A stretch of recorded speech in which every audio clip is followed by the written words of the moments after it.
अपना हक तो मैं लेकर ही रहूंगी। क्या हुआ पीहू, इतना परेशान क्यों हो?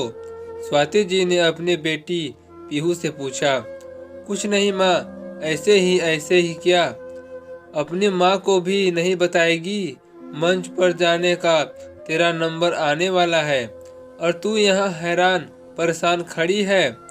माँ, इस डांस प्रतियोगिता के लिए मैंने जो डांस तैयार किया था वही डांस इस समय स्टेज पर सुनैना कर रही है।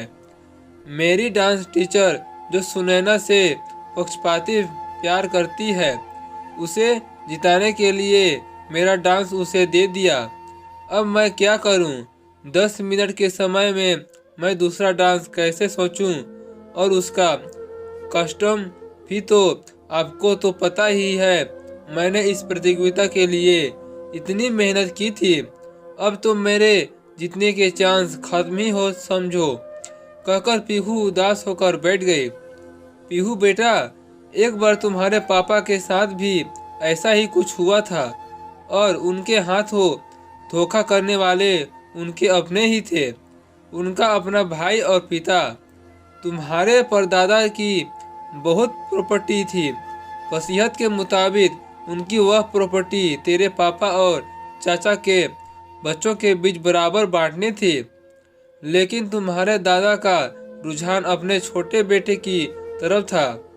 तुम्हारे चाचा ने दादा को ना जाने कौन सी घुटी पिलाई कि एक दिन दादाजी बोले, संजीव, ये प्रॉपर्टी तुम दोनों के बेटों के बीच बंटनी थी, लेकिन क्योंकि तुम्हारा कोई बेटा नहीं है और बेटियां तो जायदाद में कोई हिस्सा नहीं होता, तो तुम अपने रहने का दूसरा ठिकाना ढूंढ लो और दुकान पर भी अब तुम्हें जाने की कोई जरूरत नहीं है।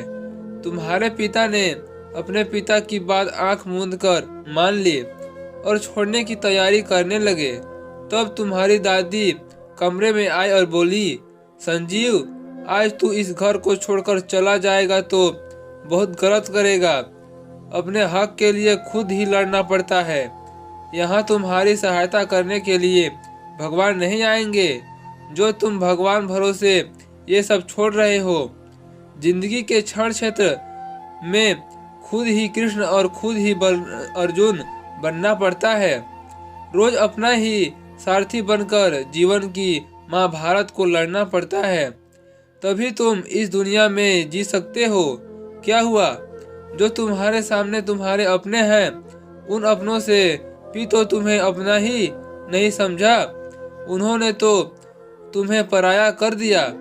अपने बेटे की हक के लिए तुम्हें आवाज उठानी होगी। मैं तुम्हें समझा सकती हूँ, करना तो तुम्हें ही पड़ेगा। अपनी माँ की बात सुनकर तुम्हारे पिता जैसे नींद से जागे।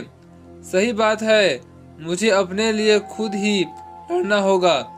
कैसे, क्या करना है, खुद ही सोचना होगा।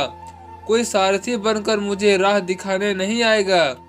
मुझे खुद अपनी राह ढूंढनी है। उसके बाद तुम्हारे पिता ने दादी जी से अपने हक की लड़ाई की और तुम्हारा हक वापस दिलवाया।